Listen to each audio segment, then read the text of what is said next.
This is the Big Points F1 podcast. We're back on the grid for pre-season testing. No need to mention our weight limits after Christmas, but it's me, it's Tom Midler, it's Jonathan Sang and Sam Gould back in the Big Points virtual studio for a pre-season chat. Great to be back here with you guys after our 25 season roundup, which only felt like a few weeks ago, to be honest. Yeah, it did. Yeah, it's a really quick turnaround these days, isn't it, between the end of last season and testing for this season. But we're going to be here all season long coming up. We're going to be here chatting F1 throughout the year. So if you're just listening to the pod for the first time, if you've just discovered us, we're very new. Do hit that subscribe button. We need the support. Please leave us a review on your podcast platform of choice as well. And you can find us on social media, of course, to send in your questions, send in your talking points throughout the season. We'd love to hear from you. Most of the talking points after our season review focused on Norris not being a worthy champion in the eyes of pretty much everyone outside of the UK. But we'll put that to one side for today and we'll look ahead for the season coming up. What have we seen so far? It's been an incredibly private pre-season behind closed doors test, hasn't it? Yeah, it has. It's sort of it's a bit baffling, sort of why it's been so private. I guess it's something that F1 and being owned by Liberty Media have sort of agreed with the engine manufacturers based on it's probably the biggest set of regulation changes perhaps in the history of the sport. And perhaps they were a little bit spooked by what happened in 2014. I don't know if anyone remembers that far back, but when that last big sort of turbo hybrid change came in, that first day of what this shakedown was a disaster. And I think that when everyone was like super unreliable, like nobody could get around like 5 laps. Exactly. Yeah, I think only 3 teams did more than 6 laps all day, and it was just a disaster, and everyone was just like, "What is this?" So perhaps that's a little bit behind it, but I think a lot of it just makes you even more curious. Like, it's the classic. If you can't get something, you just want it more, especially as F1 fans who just want to see cars on track. So an interesting week.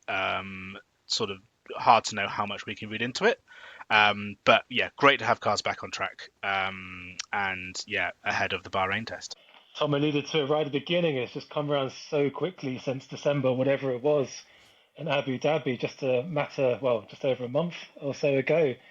The test, I think, is just great because it just throws up so much more mystery around the pecking order. I mean, I had a quick look at the timesheet just before this, and hopefully it's not representative of what's to come with Lance Stroll being 30 seconds off the pace. But it does really get tongues wagging in the F1 world, and yeah, I guess people will be speculating as to all the surprise potential winners, all the way from Mercedes, who apparently have the best setup, all the way down to the newcomers and anyone in between as well. So yeah, it gets the conversation started. There's tongues wagging, and yeah, it's already nearly finished, hasn't it? This week, so we'll be in Bahrain by the time we know it, I think. It definitely did get tongues wagging, especially this thing which I don't really remember of a kind of proper private pre-season test. They do call it behind closed doors. They do call it a private test. So, we don't expect open access or sort of full televised testing. And I think that's fine. But what do you guys make of the fact that, people were moved off of private land? There were people with their telephoto zooms, people in the end just with normal phone cameras sort of trying to grab bits of this test. So the most stuff that I've seen from the test has been like a super blurry image of what appeared to be a Red Bull in the wall. Sort of shots from distance of what cars might look like sort of heading in and out of the track. And then at the same time, it's a super private test, but then they give you official highlights as well. It just seemed like a bit of a weird opening, especially as you said, this is something to stoke interest. This is something that we're all kind of interested to look out for to some extent and get us hyped up for the new season. Is this like a hype opportunity missed maybe? Yeah, but potentially, I guess perhaps it's a fact that Formula One is owned by a media company, so they've got that inherent sort of want to maybe perhaps control the narrative over this new regulation change, which is enormous. It is really the whole playbook's been ripped up, and we're sort of basically starting. It's almost like a brand new sport, effectively. But yeah, it has been a bit odd that it has been so private. I know on day one, they hadn't I don't think they disconnected the live timings from the like Circuit de Catalunya website, so that then the live timing screens were on, and obviously people were sharing that all over social media that you'd had live timings like you would have for an FP1 session, That and is then a that brilliant screw up from yeah, somebody. it That's really is. so But that's that lovely. got that's just another oversight and that got shut down. That got shut down very very quickly. But then at the end of the day, you get we have had some timings which you know is okay that they've published them, but they're not really. I don't think they're anything really to write home about. I mean, first day I think Mercedes are in the 119s, which is about 6 seconds off what you'd expect a qualifying time to be in Barcelona. So it's not really relative of much. So I don't see an issue really in sort of opening it up a bit more. But I guess it's what the teams have agreed with F1 and the FIA. I think it's the agreement between the teams for sure, and the agreement that they are in control of what they release in terms of footage or any sort of information, timings, photos, whatever it is.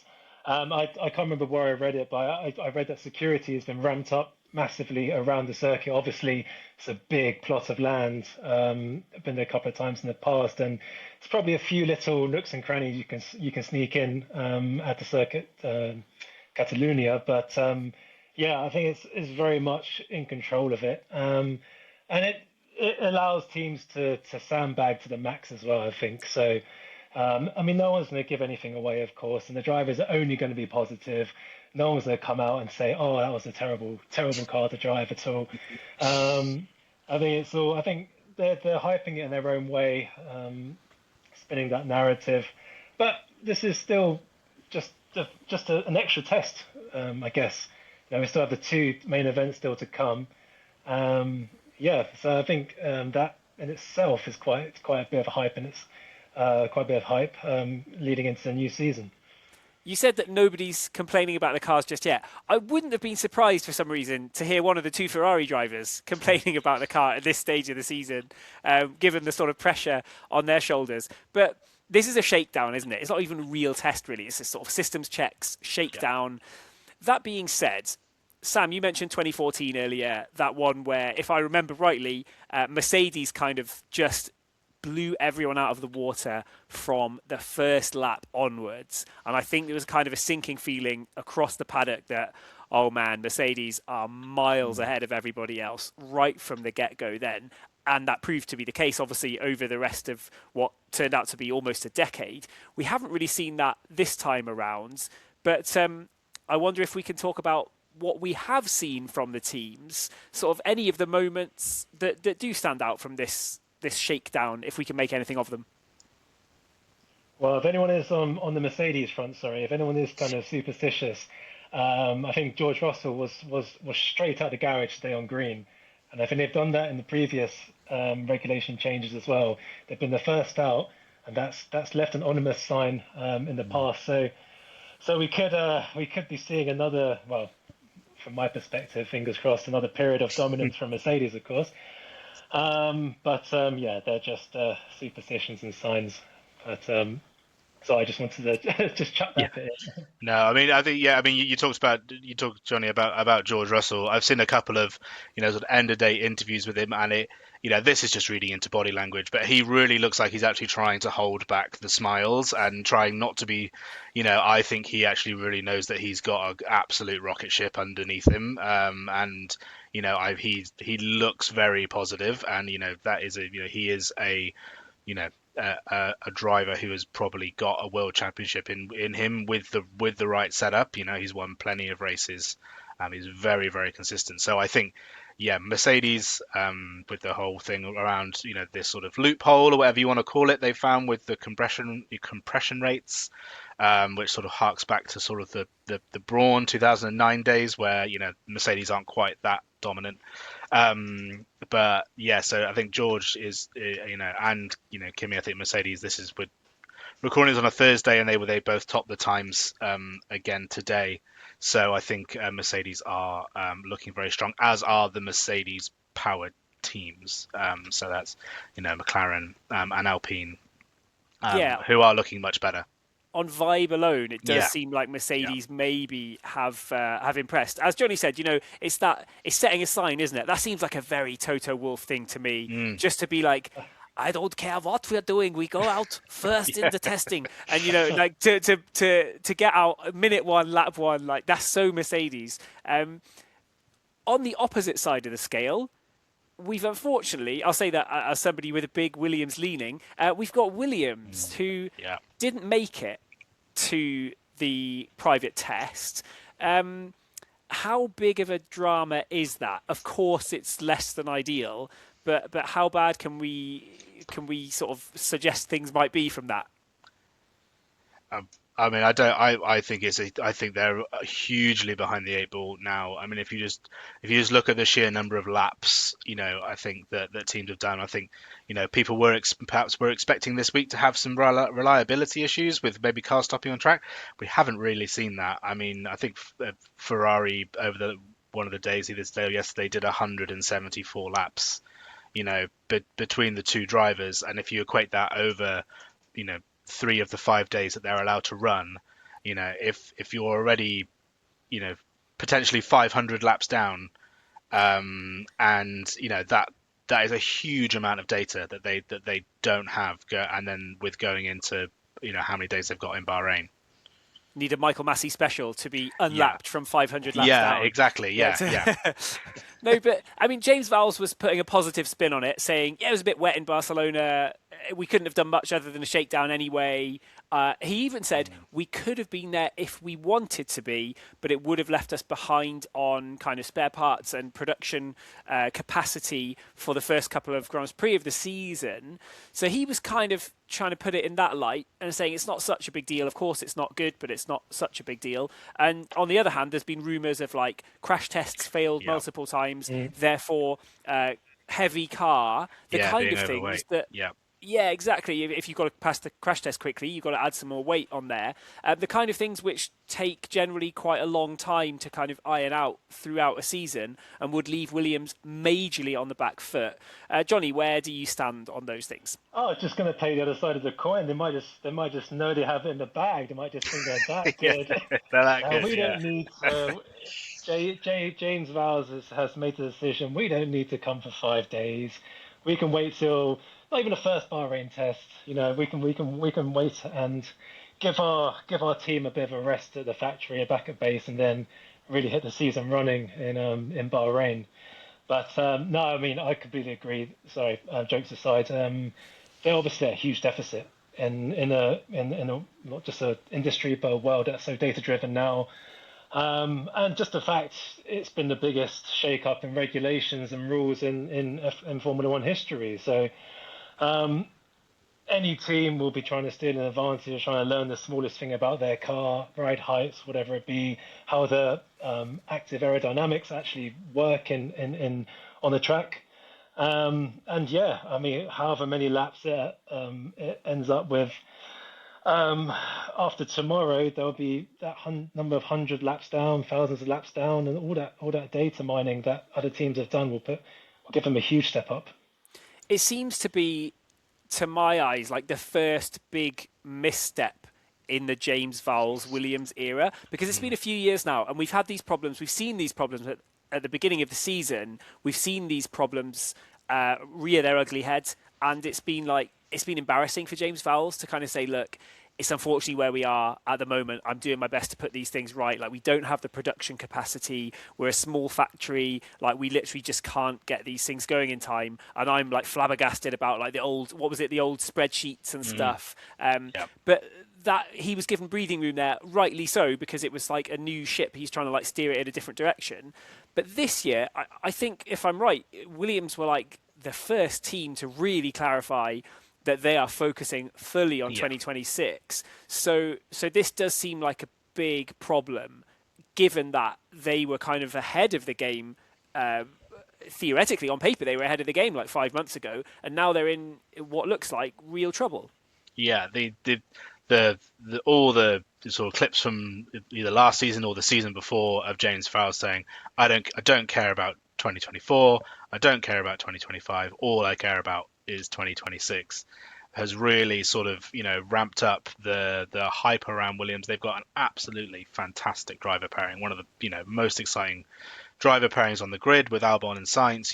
Sainz, he managed to Sainz was available due to no fault of his own, but he's managed to persuade him to come to Williams based on this. Come for 2026, we've got the Mercedes-powered units.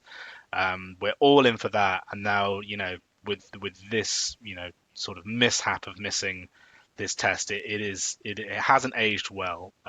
Hasn't aged well for James Vowles. No, I'm probably stirring the pot a bit in this sense, but they've been developing, as we've just said, for so long. And I don't know if they've maybe, this is just pure speculation, of course, if they've taken a wrong turn in development somewhere, and they might have had to backtrack on something, which has led to a small delay. Because when I first heard of them not turning up at this test, I was just trying to rack my brains as to maybe why, after such a long time to prepare and putting your eggs publicly in that basket as well.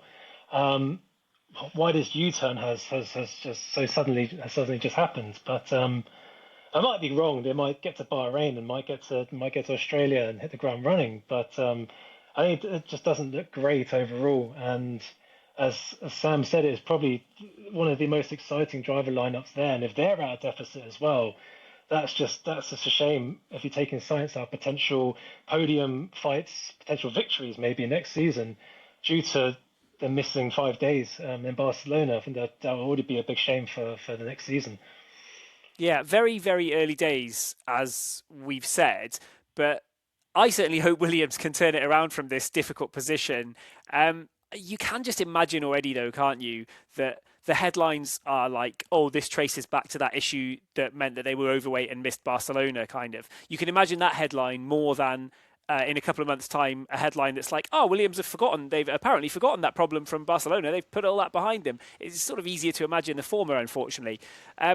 Moving to some other teams who were in the spotlight, arguably, Isaac Hadjar, one of the stars of last season, binning the new Red Bull in the barrier at the final corner. That was one of the very few images that, for me, that sort of snuck out from the long distance camera shots. And it did look like he'd taken a proper spin. It was sort of wet, dry conditions. Yep. Final corner's pretty quick. He's gone into the barrier. Red Bull then, I think, didn't run the next session or something. So no doubt that's obviously knocked them back a little bit as well. How much does that put Isaac Hadjar on the back foot in a team that we know are rather trigger happy when it comes to firing number 2 drivers? Yeah, I think luckily Hadjar doesn't have to worry too much. I think he's actually at Red Bull at a perfect time where, the last however many years has been the sort of Horner Marco era of putting, everything into your Max Verstappen basket, which is a fantastic basket to put all of your eggs in, and it's paid dividends for them. But I think now, it's a very different Red Bull this season. Both drivers are coming, at it with a sort of blank sheet of paper. So I think, I'm actually surprised we haven't seen more cars off track and in walls this week. I've heard comments from Liam Lawson saying how different they are to drive compared to last season, and he's still getting his head around it. So I don't think Hadjar needs to be worried too much about putting it in the wall. I think it's going to happen as we go on. It'll probably happen in testing, and definitely will happen as we get to the races, as people adapt to these new cars. So I think he's still got plenty of good grace, I think, especially with Lauren Mackey's. As kind, as forgiving as Helmut Marko himself there, Sam. Jonny, your thoughts on the incident? I mean, yeah, just I've only caught up on shreds of driver interviews and reports, whatnot, but I haven't caught too much about drivers and them having to change their styles so drastically with all these new components and new settings and features. I can imagine that steering wheel, if it could have any more buttons on, might be riddled with more.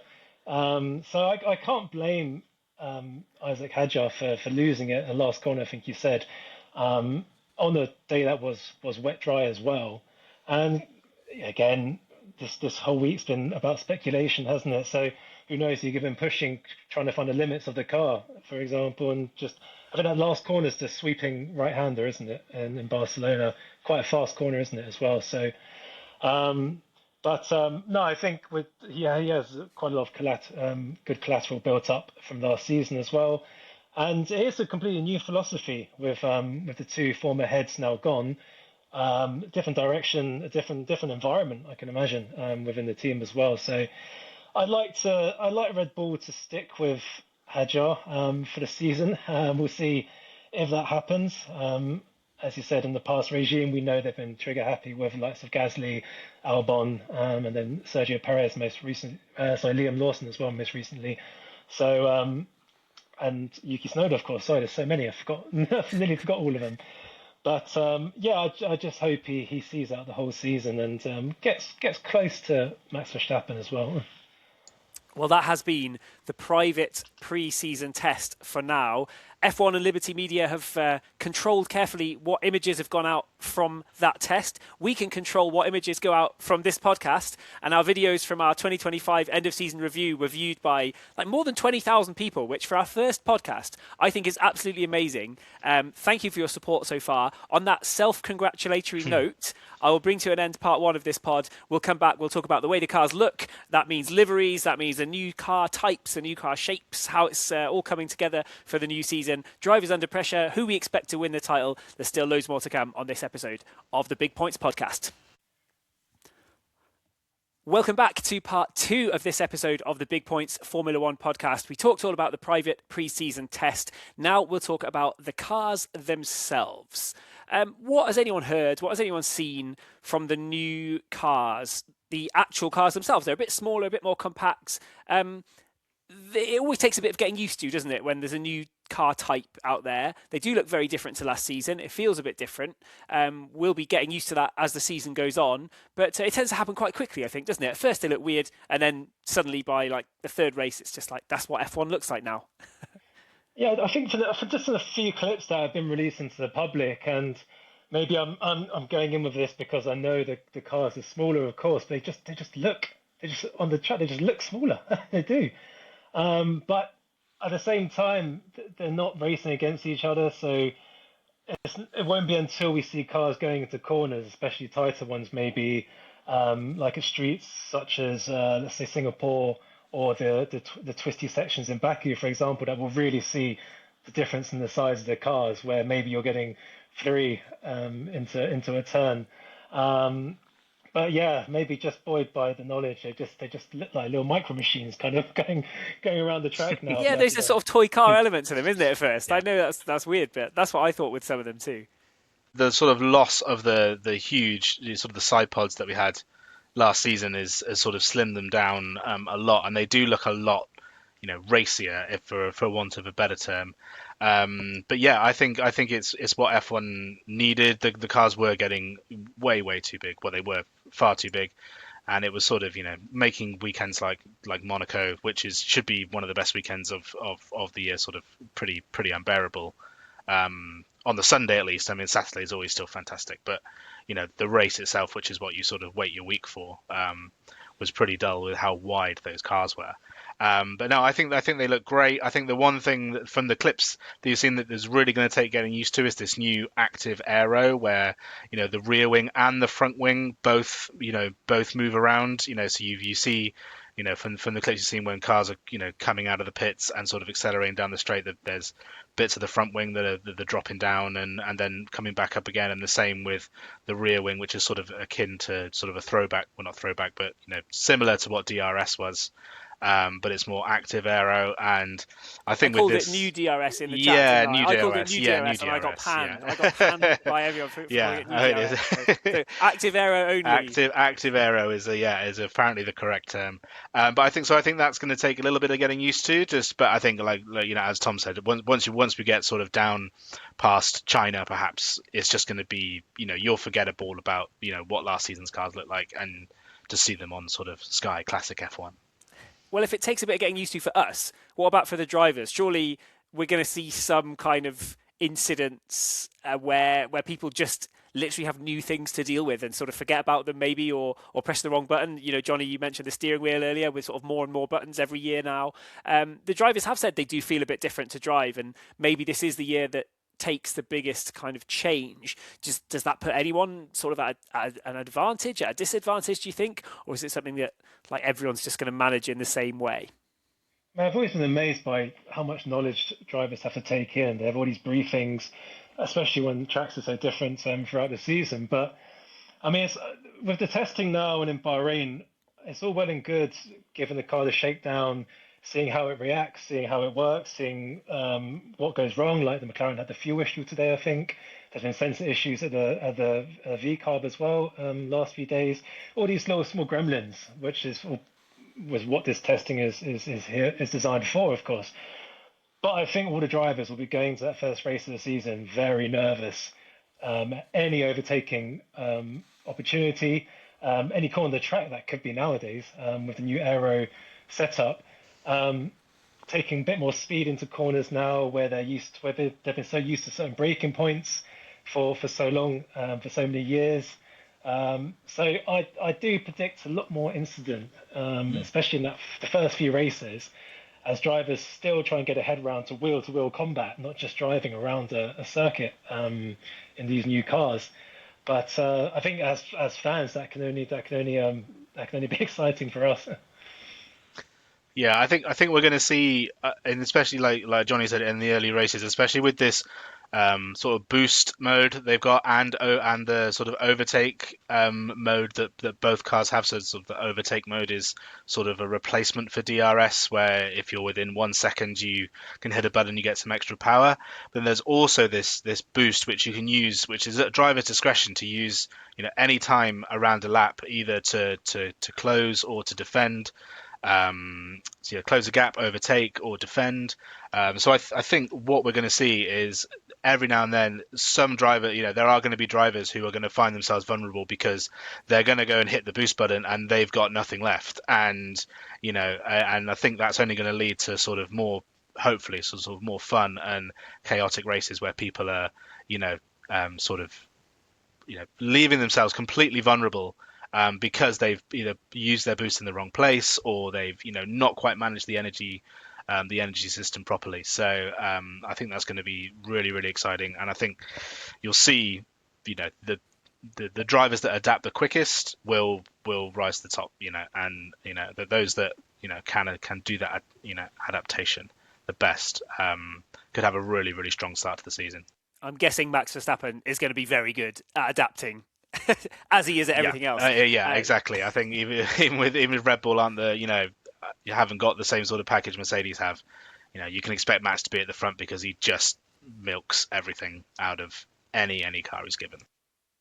Yeah, I think I mean, spare a thought for the strategists on the pit wall as well, because I mean, with all these new overtaking points that can be designed out of the tightest tracks, the Monacos even, the street tracks I alluded to earlier, Singapore, Baku, drivers are going to be creating overtaking chances out of nowhere, and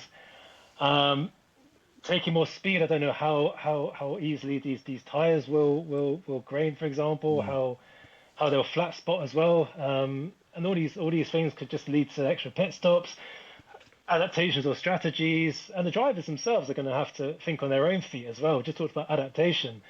Probably most drivers worth their salt on the Formula One grid are probably good at that aspect. Of course, there'll be some better than others, but they're going to have to be many strategists in their cockpit as well.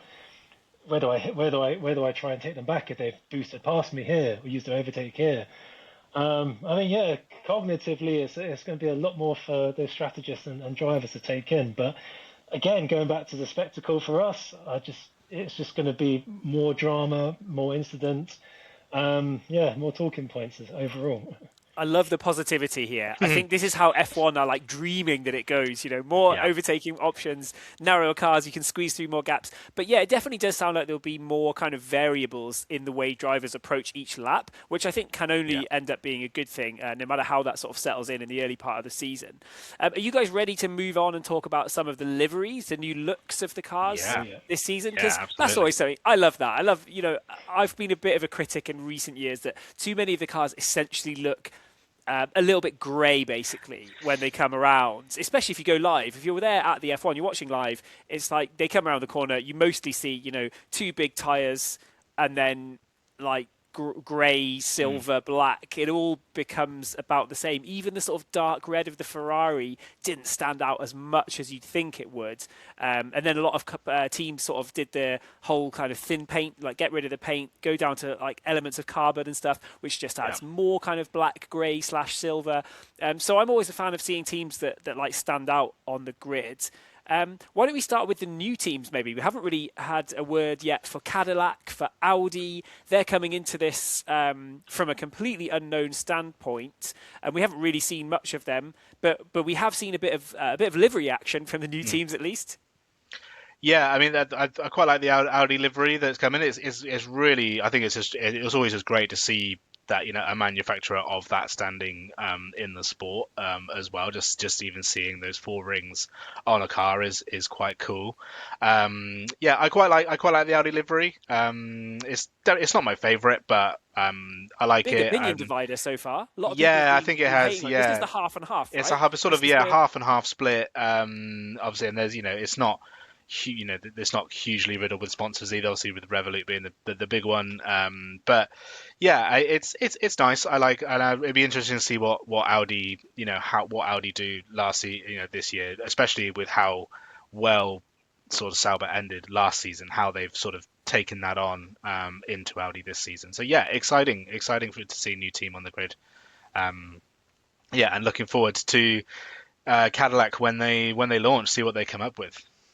Yeah, the plain black for now is very like reminiscent of sort of 20 years ago. I remember all the sort of every team basically used to launch their pre-season Yeah. testing and with like a plain black livery. So Cadillac Yeah. sort of rolling back the years with like non-marked overalls as well. Yeah. It's, yeah, Bottas has been Aston enjoying it. Martin came out today. Aston Martin came out for their first day today I with a missed that. completely black car as well, which nothing on it whatsoever, just because they still haven't launched their car for this season. So yeah, I think we've had some good blackout cars. McLaren less blacked out. Still. But yeah, that was odd this afternoon to see Aston Martin getting out in a sort of completely blacked out car. Who brought out the camouflage livery at testing years ago?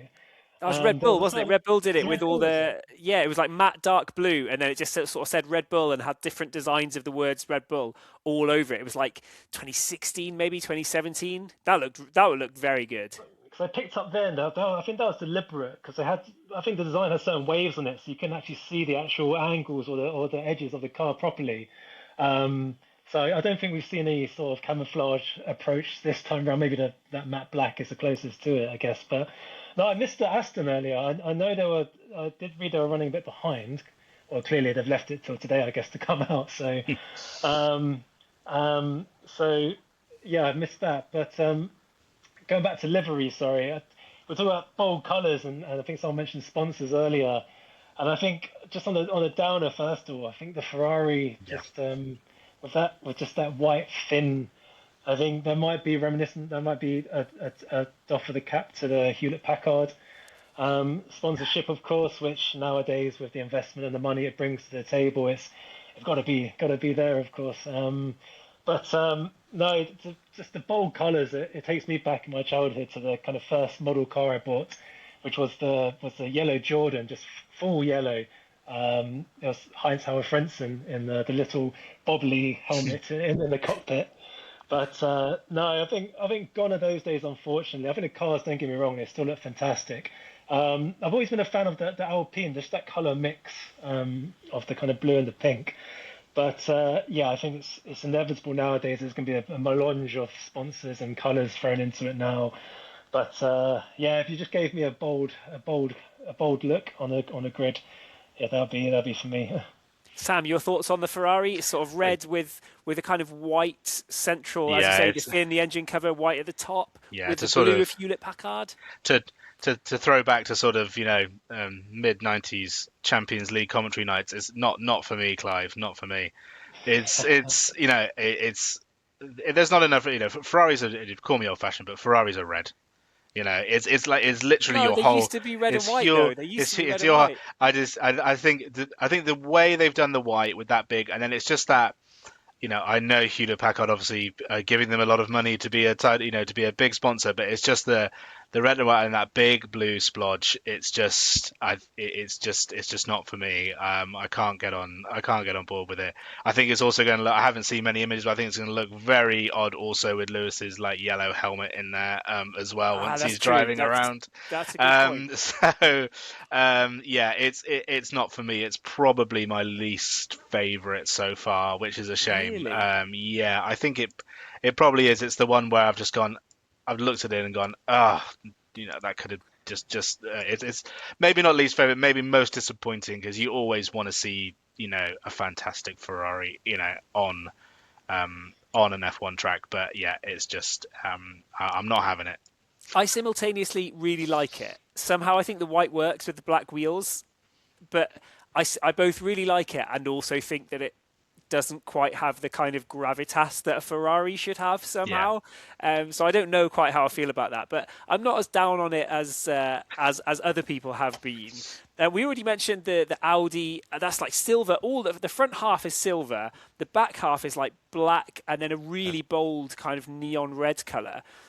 So I can get on board with that. I like the weirdness of like chopping your livery in half. Reminds me a bit of the old. Do you remember the BAR car from like Yeah. '99 Yeah. with the zip Yeah. down the middle? It's surely the most similar to that in terms of like essentially having two liveries on a car. Yeah, we mentioned a lot of the teams have sort of done the blackout so far, which sort of doesn't mean anything because we don't know what it's going to really look like. In in a way, you mentioned Johnny the sort of camo cars of before. I saw them testing years ago and was like, oh, I wish they'd just keep that livery. It looks so cool. And the one that's happened to me this time is McLaren. Like the black, their blackout livery with like the flashes of orange. Mm. Look, that looks legit to me. That looks like Yeah. a proper world champion car. I mean, I guess they're going to change it completely and it's going to look very Yeah. similar to last year. But at the moment, their testing car looks Yeah. epic. Yeah, I did quite enjoy that as well. Yeah, it does look cool, especially sort of, I think Lando had these sort of metallic grey overalls as well, which I think are just for testing as well, but they look very, very cool. Um, on other liveries that I've really liked the Red Bull this year, they've sort of gone back to that more sort of vibrant blue, sort of more punchy, which I really, really like. So yeah, that's been a big hit. That's probably my favorite so far. And I do like the Mercedes. I just can't quite get on board with those stripes that they've got down the side. I can't quite get on board with those.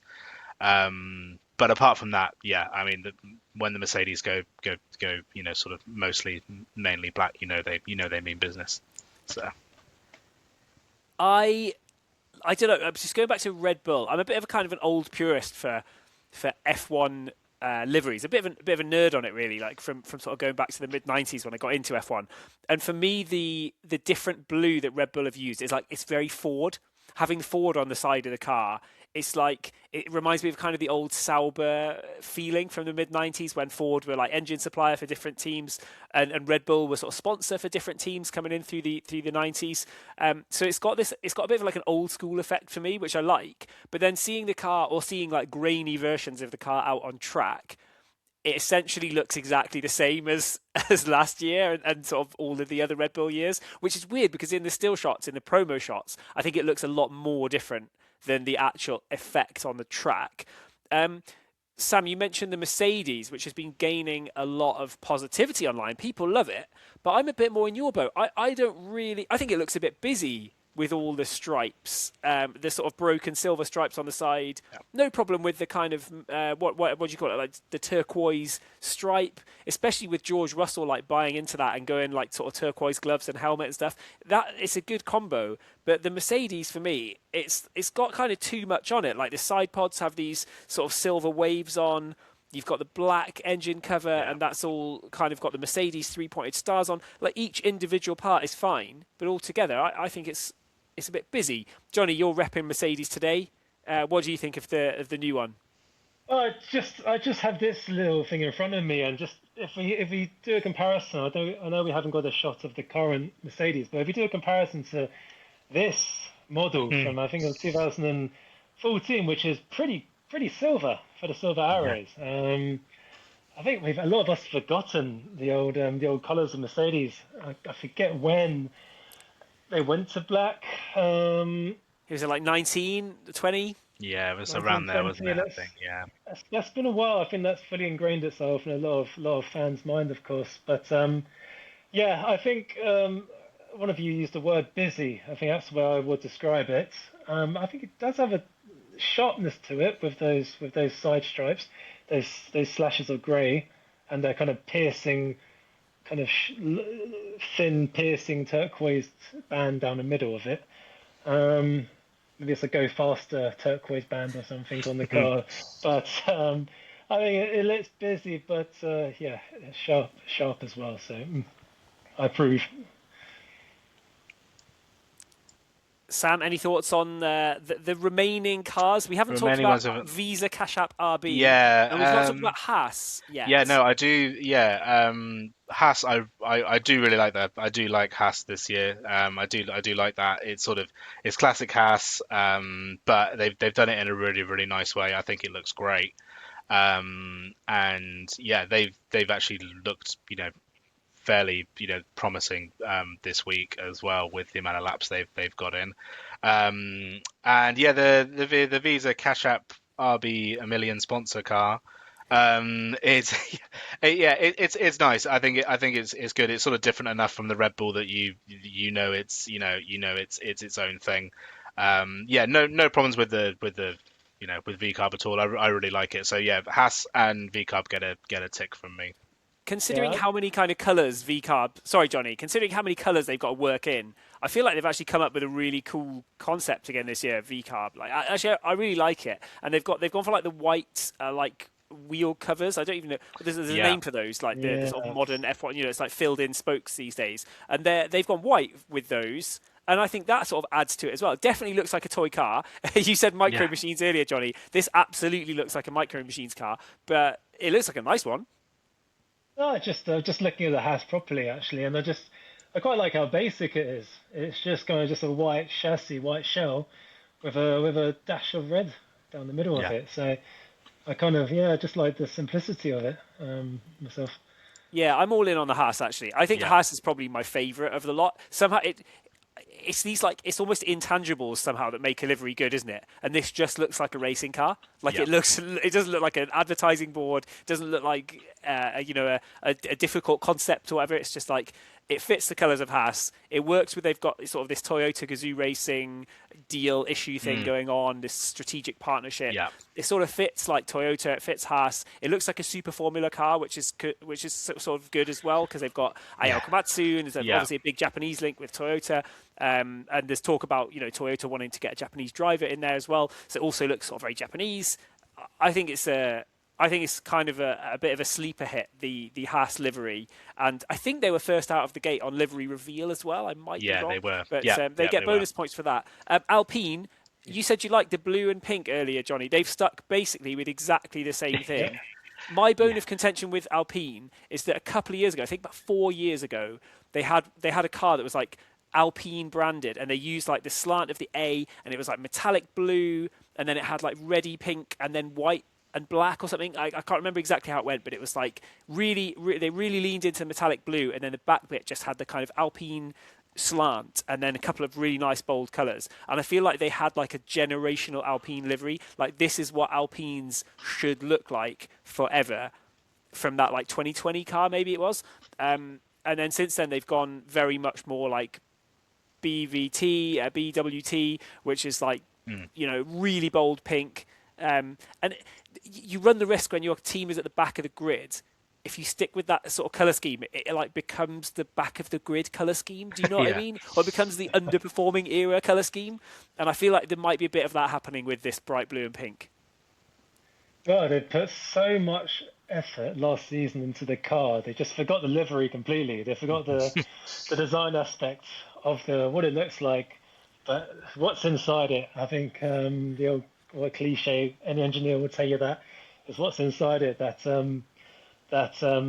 makes a difference. And they obviously, compared to last season, can't get any worse, I guess. With Pierre Gasly scoring all of their 20 odd points, maybe even less. Sorry, I think it's 22.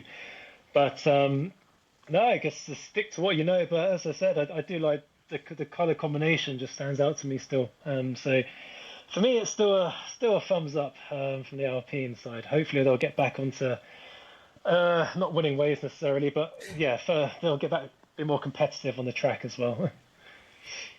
I did hear earlier that only three teams have ever finished last in the Constructors' Championship and then got a podium next season. Mm. Sauber did that last season, actually, by Yeah. finishing last, and then Hulkenberg's Silverstone podium. But how much pressure is on this Alpine team? You know, the investment is obviously a big sort of deal with them at the moment. Like the engine factory in Viry-Châtillon shut down. Mm. Flavio Briatore is like kind of a wild character. He's definitely a wild card. Definitely an interesting guy to be sort of running the team. You've got potential Christian Horner investment coming Yeah, in as well, which could be like a really Yeah. flammable combination. Yeah, I What think is going that'll on? happen. Well, I think the Horner thing I think that has got so much sort of legs in it in terms of the media that I think that will probably happen. He is good mates with Flavio, so it sort of it sort of makes sense for that team does need some direction, and maybe they need some sort of slightly more, not that Christian Horner's old school at all, but they need that some sort of real ruthless management at the top to sort of whip them into shape. So I mean, it'd be fun to have Christian back in the sport. I think it'd be, and I didn't, when he left Red Bull, even though it was very sudden in the end. I never thought that would be the last of that we'd see of him in Formula One. So but yeah, Alpine are interesting this year because they have that huge advantage of the Mercedes power unit. So let's see what they can do. Well, I mean, Christian Horner's record just speaks for itself and where he started off all those years with Red Bull and all those titles that were accumulated in his time at that team. But I do there's bound to be an element of pressure on both drivers, even Pierre Gasly, who is probably the team leader within Alpine. We're talking about Red Bull chopping and changing. Alpine did exactly the same last season, didn't they? I forget after how many races, maybe even 3 or 4 races. Doohan was gone. Flav got on the phone to Colapinto, who didn't really set the timing sheets alight at all, but he did keep his place. So he'll certainly be feeling the pressure, I'm sure, to at least get a point in the first few races. Because as I think we've seen, there's a good production line waiting to take seats in Formula One. So yeah, drivers under pressure, but I think they'll be buoyed by that Mercedes power unit. And from my understanding, they've performed relatively well by anyone's standards this week so far. So yeah, I guess like I said, the only way is up, and it looks promising so far. But yeah, drivers under pressure for sure. Another team that are potentially coming in under a bit of pressure, Aston Martin. We mentioned them a Yeah. bit. You know, they're sort of coming out with the black car today, opening up their testing campaign, if you will. Aston Martin, they've invested a huge amount of money, or Lawrence Stroll has invested a huge amount of money over recent seasons. Factory redevelopment, we've all seen those images online of kind of the factory in Silverstone expanding over a lot more land than it used to be on. But since Alonso joined, they had that one season where he was like on the podium all the time. We got the feeling of like Alonso, the sort of renaissance of Alonso. And since then, it's been like a step back every season. How big is the pressure on for them? 2026, new regs, Yeah. obviously huge hopes for a team with like a championship winning budget. Where are they going to be this season? Obviously, we don't know, but what do you reckon? I'll jump in. I think with the pressure when you sign someone like Adrian Newey and when he finally gets to work and he gets his hand on the design board, I think that ramps up the expectation, not so much pressure, sorry. It ramps up the expectation a lot. And spoiler alert now, they are probably my dark horses for the upcoming season. Not necessarily just because of the Newey effect, but I feel like they've been investing a lot of time, resources with Lawrence Stroll's backing, and sorry, over the past seasons.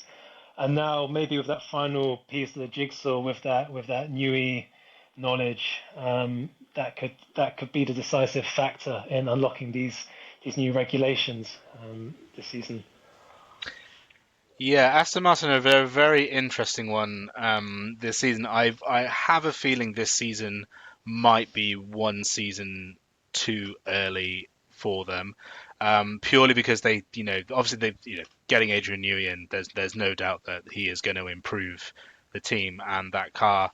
But I just think with them, new partnership this season with Honda, so that's obviously not a new relationship for Adrian Newey, but it's a new relationship for Aston Martin. So Nor for Alonso, who had no, for very bad yeah, experiences with the yeah, new Honda exactly, engine before. yeah. Honda. Hopefully, Alonso doesn't go back to his GP2 engine, stopping on track. But I think it could be a season too soon. I think they'll still be very, very competitive. Um, but I just that Honda power unit. Let's see how it performs compared to the Mercedes power unit. But no doubt, if this season is sort of a sort of a breaking in season for that new partnership, then maybe next season, is 2027 is the one. I am sure they have got their eyes firmly on Max Verstappen at some point as well. I think if he, if Red Bull aren't anywhere near the front this season, and I think Max is. There's rumours that he's got this performance clause that he can leave in 2027, which is a year early than he's officially signed. There is apparently this performance clause in his contract, and I'm sure that Lawrence Stroll will not be afraid to get out the checkbook to get Max Verstappen across to Aston Martin. So, and then God knows the chaos that would cause up and down the grid with that driver change could be seismic. But let's see. They are a very interesting team. Like as Tom said, huge expansion, huge ambition. But let's see if they can pull it together. Just a quick I think hypothetical here. Would Lawrence Stroll sign Verstappen at the expense of Lance Stroll? I mean, that's the sort of how much money is Lance Stroll worth? Probably, whatever it is, 2 billion. That's probably the $2 billion question. I think it's probably more. I think it's probably more likely he's hoping that Alonso will just sort of think, oh, I'm knocking on 50 now. I'm gonna hang up my racing boots, and that vacates the seat. But you never know. Lawrence Stroll might have to take a long, hard look in the mirror and go, if we've got title ambitions of winning things like constructors, where you do need two drivers to pull their weight and score points.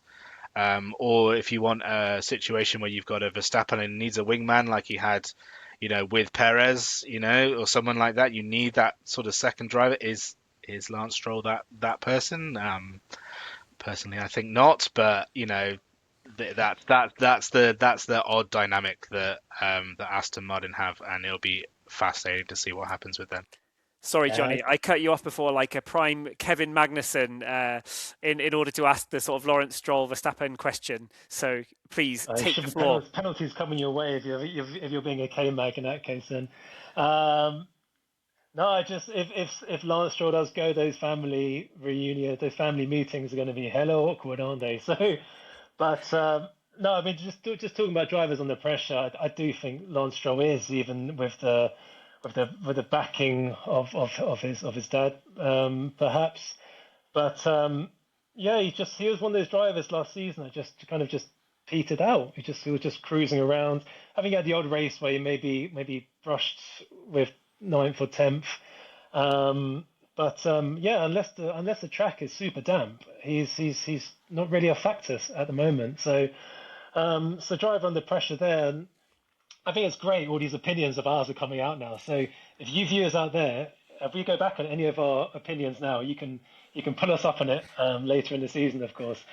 Like I said, I still expect Aston Martin to be challenging. Well, not expect. I think they'll be challenging towards the top of the grid. But them coming out just today at the time they came out, it must have been after 5 o'clock or something today. It doesn't look it's not a great start, put it that way, to the season. So you just gotta hope there wasn't any gremlins, there weren't any real issues with the car. They were just biding their time, like Williams, playing the longer game, yeah, hopefully we'll hit the ground running in the first race.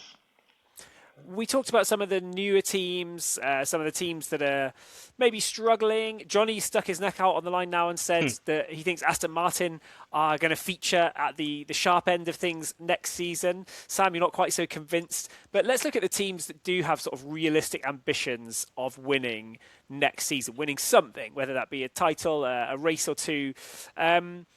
Ferrari, they've not tended, in my memory, to thrive on new regulation sets. They've usually been a bit behind, have they not?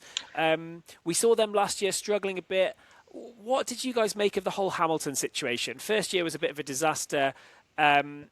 But this whole thing with like Ricardo Adami as well, like they just did not seem to gel in any way over the radio. And I know it's difficult to know how much to make of that because obviously it gets sort of played out on social media and things. But it did seem like there was just like no chemistry between them at all in a kind of tense environment. You've got like a multiple world champion, one of the best ever, getting ratty, and you've got a guy who I don't know, like doesn't seem to necessarily understand everything that's being asked of him or be able to kind of clearly give commands. I'm not like doubting the ability of Ricardo Adami, but they seemed like a very bad mix, didn't they? Yeah, I think, and that especially got highlighted considering where Lewis had come from with his relationship with Bono, which was, just incredible. And they didn't even, almost didn't need any radio chat. They were just feeding off one another. I think for Ferrari, yeah, it will be interesting. It will be interesting to see. I mean, it's a little bit concerning. I don't think they've actually confirmed who Lewis's new race engineer is yet. Which is strange. Thinking, you've had that time in the winter for the sim, and so that relationship does really need to grow. I think Lewis is probably. I think he admitted that the change from Mercedes to Ferrari was much more drastic than he ever expected. But they've. Let's see. Let's really. I really hope Ferrari can get towards the front because Ferrari at the front of F1 is always good for the sport. And again, an extremely exciting driver pair there with Charles and Lewis. Like they are, that is a really really exciting pairing to have. So yeah, let's see. I mean, it's sort of we said Alpine, it can't, things can only get better. I mean, that's the same goes for Lewis. I think with the one sprint win last season and no podiums for the first time in his career. I think it can only get better. And I thoroughly hope it does for Lewis because no one likes to see sad Lewis. He was just so sad last season. Like he was just so I think some downbeat. people do like to see Some sad people Lewis. do. Sorry, yeah, sorry, I non-British don't. I bias. think Sorry, some non-British people bias. do. Yeah, some people do like, but he was just so sad. So let's hope we get back to happy Lewis more often. I was really glad that you brought up the point about the race engineer because you only really hear about these race engineers when they're winning, like the Giampiero Lambiasis, like Pete Boningtons, with the drivers who are dominating at the time. But yeah, a lot was made, of course, with about the relationship with Lewis's with race engineer, and I read Ferrari have signed someone from McLaren, although he was in a different capacity at McLaren. He's potentially going to be moved into the position of Lewis's race engineer. So, but I think the value of the race engineer is huge. I think they literally give drivers temps around the track, of course, and if Lewis is having to get to know literally another new person in an already condensed winter period, and as Sam said, it might not even have it in ink yet, for example.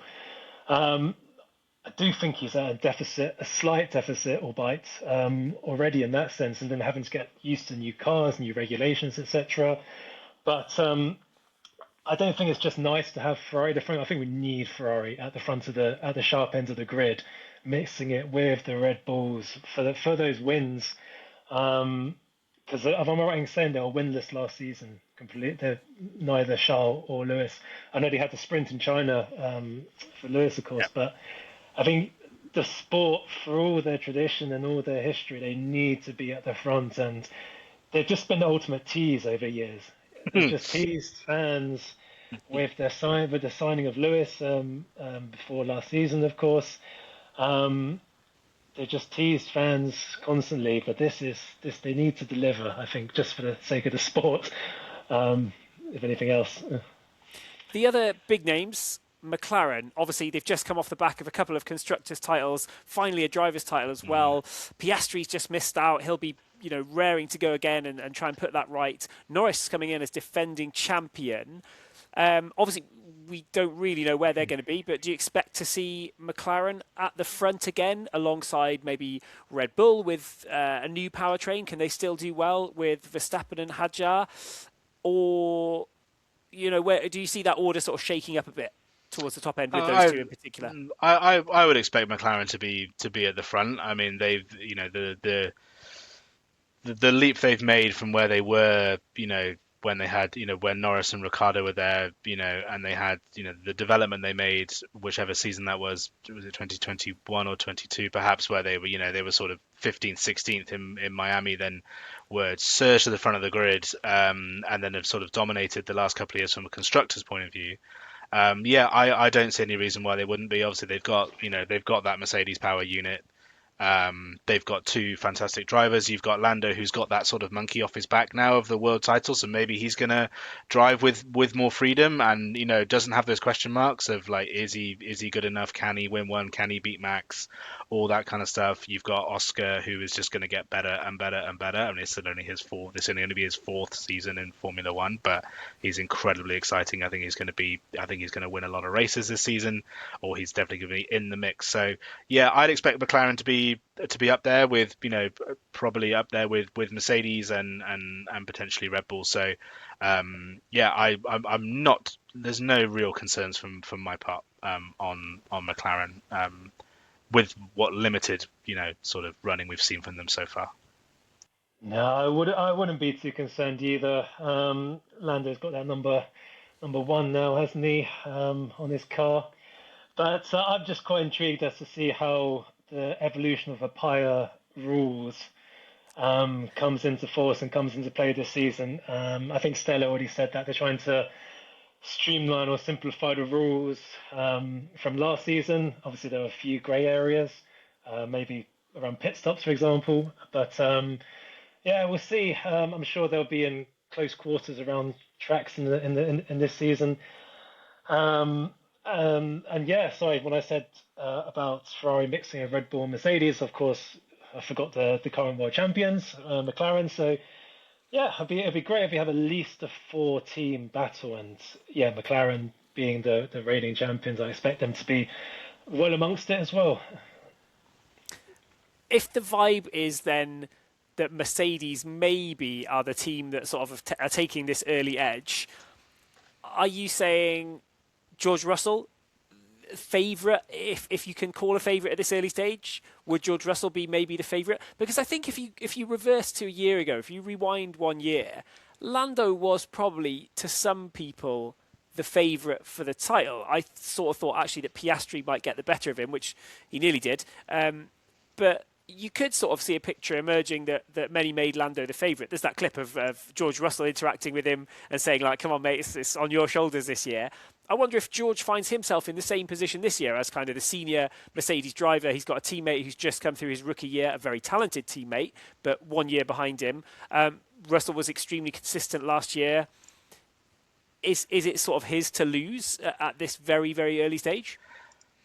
I don't think we can really. I think that's a bit too much pressure on George to say it's his to lose. But he is. I mean, he is the bookie's favorite. He is so far leading the odds in terms of where the bookies are expecting their the world championship to go. He's definitely capable of it. We saw last season with that run he had at the start of the season of finishing every race in the top five. I can't remember how long it lasted, but it was a really good stretch, and that was with a very temperamental, sort of very narrow window working Mercedes. So if you've got if we're getting sort of sort of say a 2014 Mercedes where they're sort of got that level of sort of car and setup underneath them, and you've got George there, you're gonna he really does have the potential to go and win a world title.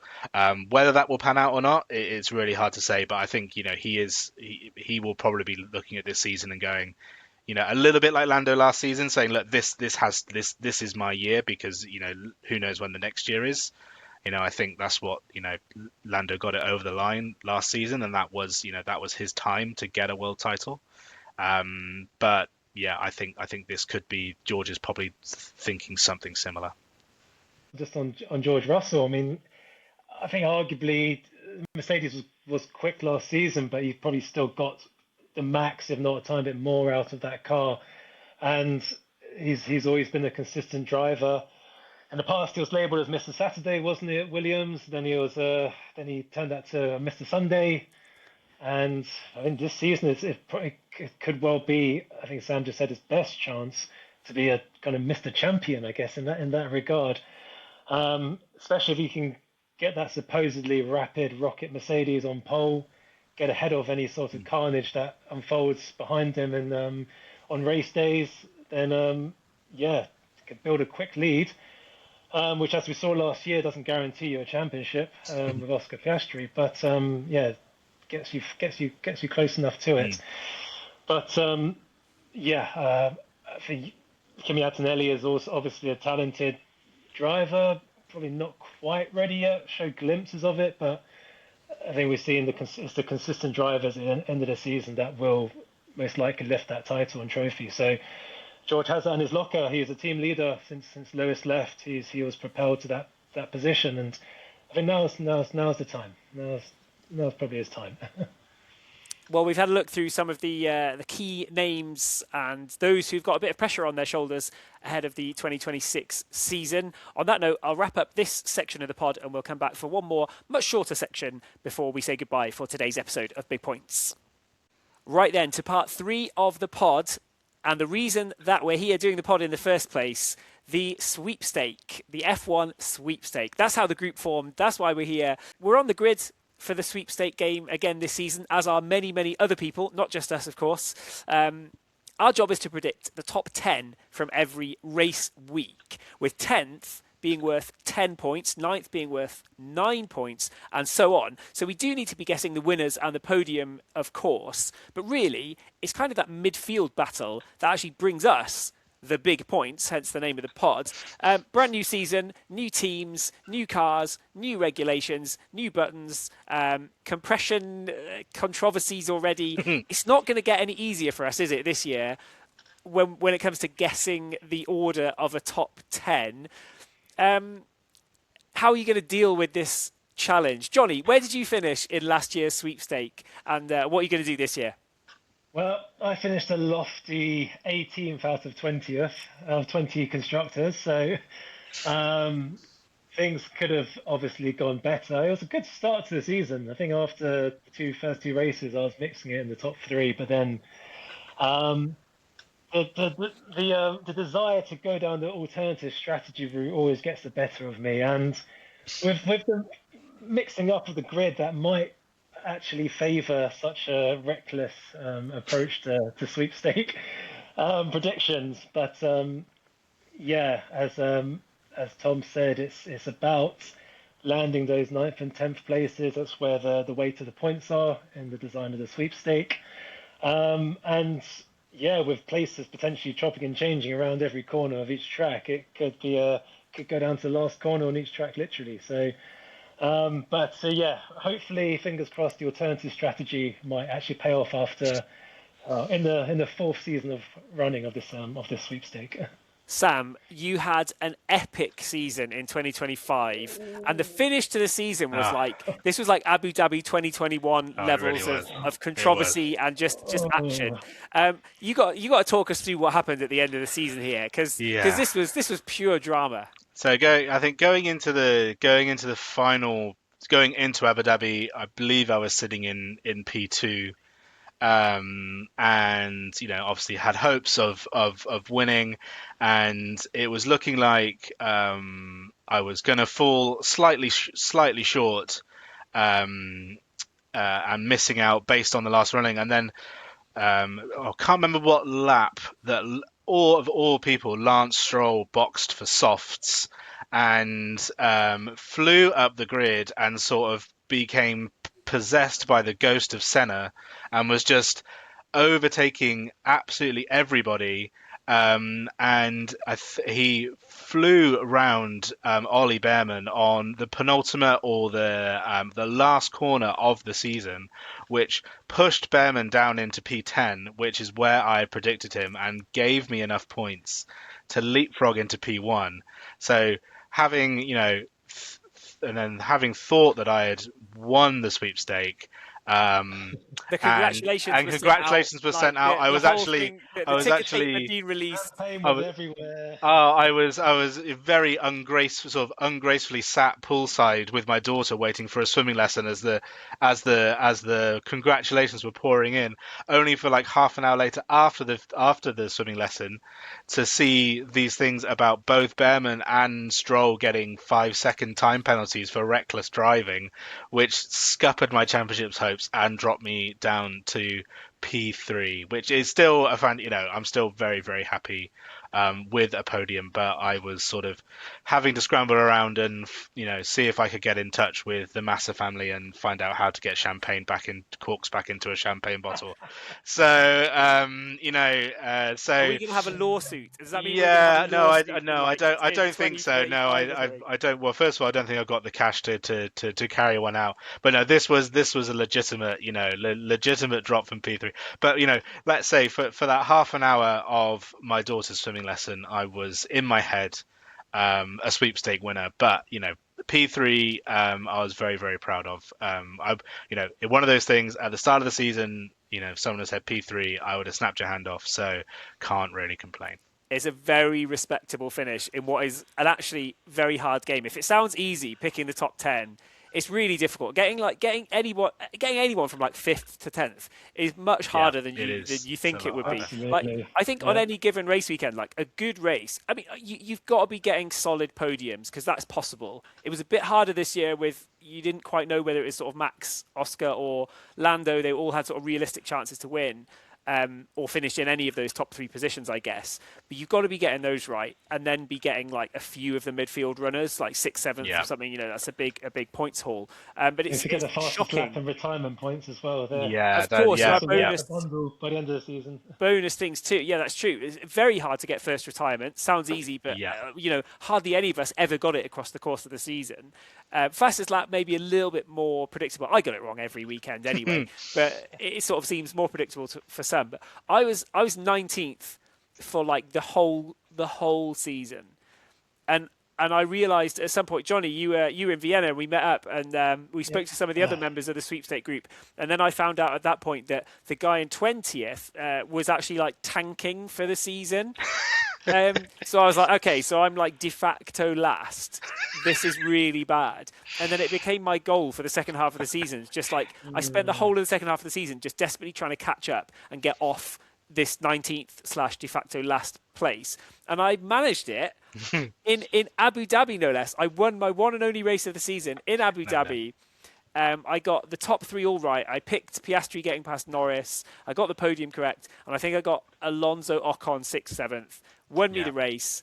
Took me up to Yep. 16th, which I'm, proud enough of in the end, given that I was camped in 19th for the whole season long. Johnny, I think I suffer from the same thing as you. Those who keep their top 10 a bit closer to the qualifying top 10 seem to get more points, but that's just less fun. That's boring. No, you can't do No, that. you gotta chuck an anomaly. You gotta chuck a spanner in there somewhere. Um, and yeah, I think towards especially the second half of last season, it started to get a bit more predictable, didn't it?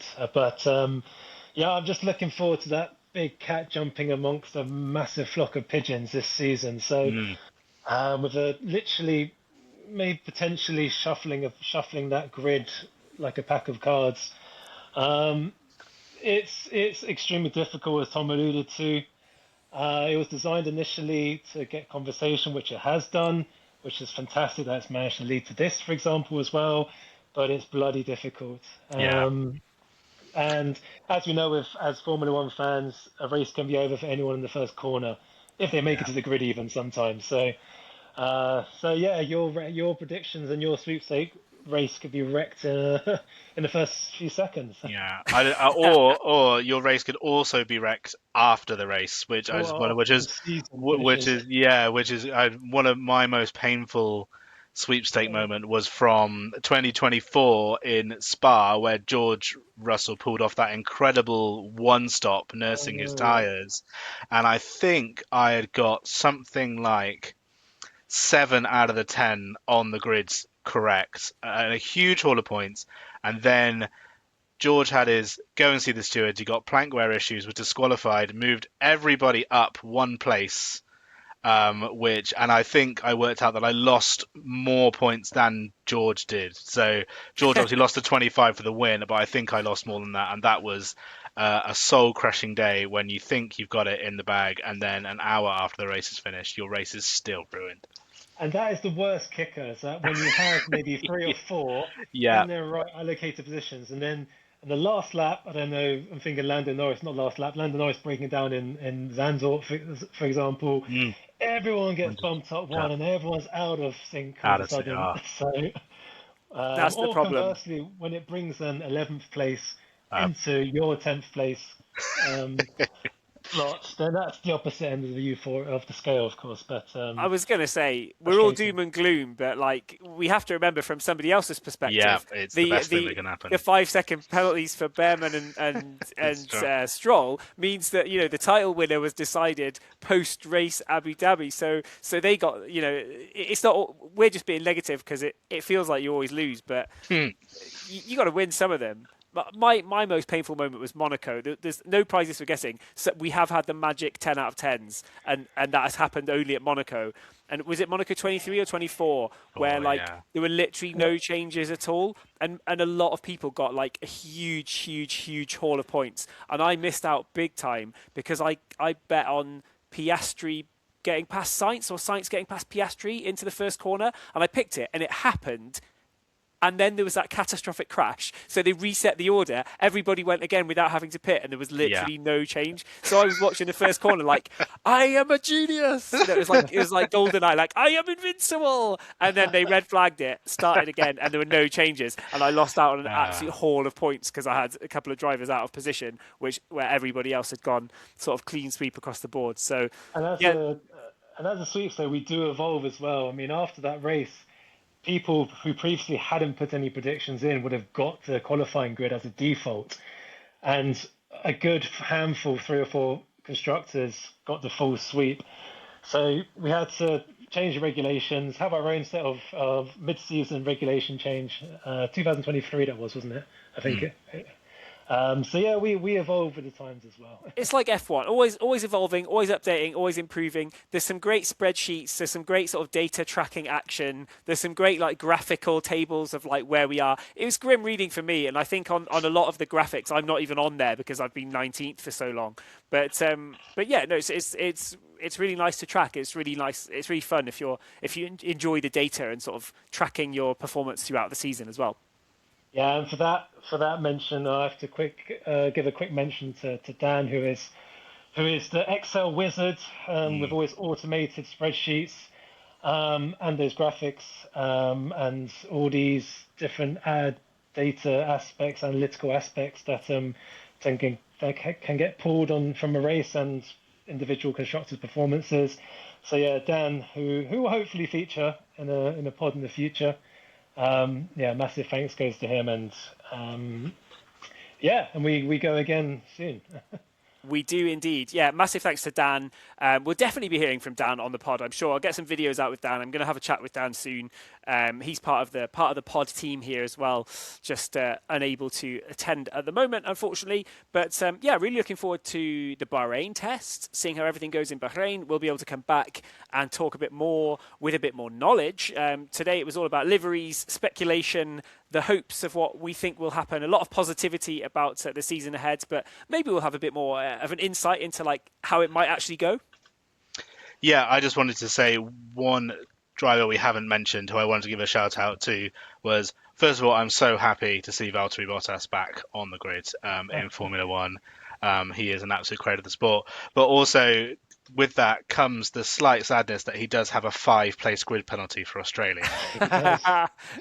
No way. For a crash from Yeah. in Abu Dhabi 2024 when he tangled with Kevin Magnussen of all people as well. So great to have you back, Valtteri. But that's just a tough start with wherever you're qualifying being a -5 already. But I suppose at least you're getting it out of the way on the first race. But so good to have almost a second Aussie back on the grid with with Valtteri. I'm so glad to see him back. It will just make that 10th place correct position for Bottas in the first race even sweeter with that 5 second penalty. Yeah, absolutely. You know Yeah, where I'm going. picking those higher sort of top 10 positions is going to be as difficult as ever, as unpredictable as ever. Even if we get a predictable sort of runaway title winner, this method keeps it really interesting, though, doesn't it? Because you never get a sort of a regular 8th, 9th, or 10th place finisher. Some drivers go through phases of it. I'm terrible at phases. Like Albon comes 10th a couple of times in a row, and then I've got Albon in the back of my mind as 10th, like for the whole of the rest of the season, and he never finishes there again. So I've got to update my strategy and my skills. The rest of the grid will be trying to do the same. It is a fluctuating grid, though. You know, we've got great group chat, like really good F1 chats all the time. We've got the pod now to discuss things too. You can join the grid. You can join our sweepstake game. It's ever evolving, as Jonny said. But for now, we're gearing up for the 2026 season, and we look forward to being back with you on another episode of the Big Points F1 podcast before the Australian Grand Prix gets going.